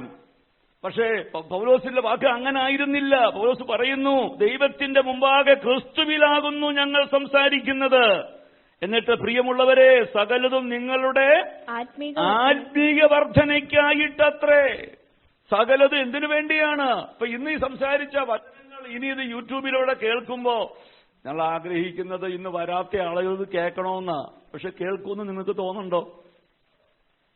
ഈ കഴിഞ്ഞ നാളുകളിൽ സഭയിൽ ഉണ്ടായ മെസ്സേജുകൾ നമ്മൾ യൂട്യൂബിൽ ഇട്ടിട്ട് അല്ലെങ്കിൽ അത് റെക്കോർഡ് ചെയ്ത് നമ്മുടെ ഗ്രൂപ്പിൽ ഇട്ടിട്ട് കേൾക്കുന്ന എത്ര പേരുണ്ടെന്നറിയാമോ?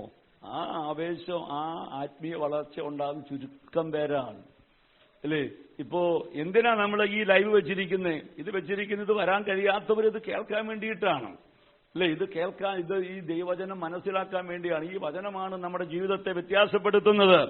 ഇനി അടുത്ത വാക്യം, ഇത് നിങ്ങളുടെ ആത്മീക വർധനയ്ക്കായിട്ടാണ്. ഇനി 20ാമത്തെ വാക്യം, ഞാൻ വരുമ്പോൾ ഞാൻ ഇച്ഛിക്കാത്ത വിധത്തിൽ നിങ്ങളെ കാണുകയും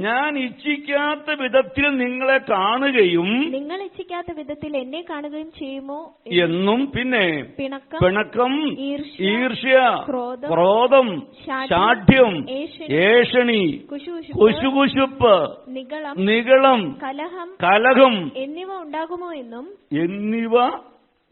അതിന്റെ ഒടുവിലത്തെ വാക്ക് ശ്രദ്ധിച്ചോ? എന്താണ്? കലഹം. പൗലോസിന്റെ ഭയം, ഞാനിതൊക്കെ പറഞ്ഞിട്ട് നിങ്ങൾ ഇനിയും കലഹം ഉണ്ടാക്കുവോ?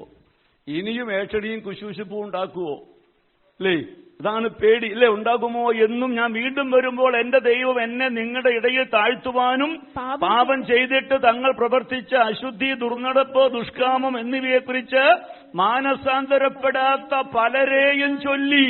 ഒക്കെ ശ്രദ്ധിച്ചോ? ആര് പ്രസംഗിച്ചിട്ട്?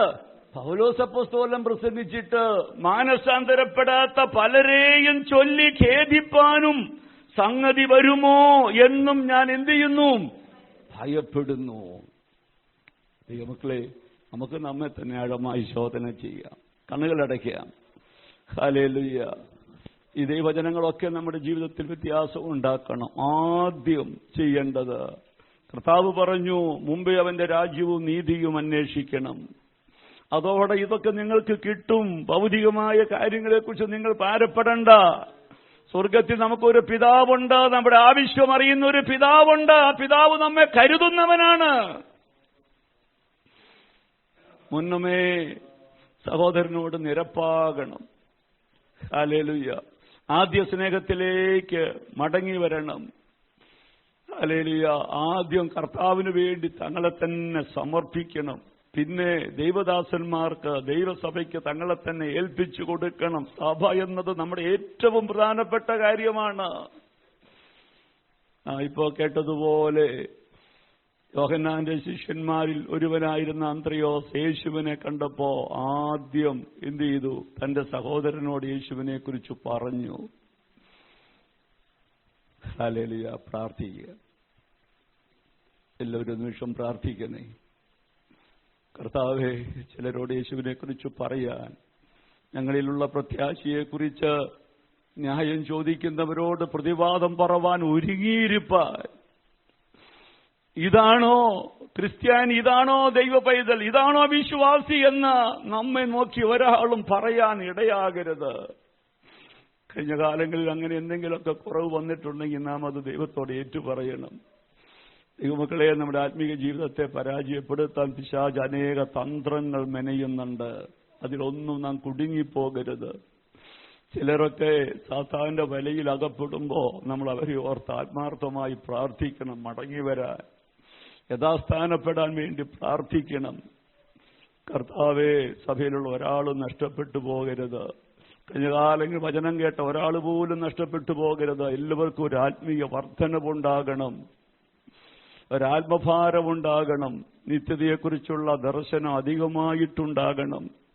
ദൈവമക്കളെ, നമ്മളൊക്കെ നോക്കുമ്പോൾ വീഴ്ചകൾ വന്നിട്ടുണ്ട് നമ്മുടെ ജീവിതത്തിലെല്ലാം. പ്രസംഗിക്കുന്ന എന്റെയും നിങ്ങളുടെ ഒക്കെ ജീവിതത്തിലുണ്ട്. നാം അത് വചനത്തിന്റെ മുമ്പാകെ കാണുമ്പോൾ ഏറ്റുപറയുകയാണ്. ദൈവജനത്തോടുള്ള മറുതലിപ്പ് ഒരിക്കലും നമ്മിൽ വരാതെ നാം സൂക്ഷിക്കണം. പ്രാർത്ഥിക്കുക. Thank you Lord. സഹോദരങ്ങൾ, ആരെങ്കിലും ഒരാൾ ശബ്ദമുയർത്തി പ്രാർത്ഥിച്ചാൽ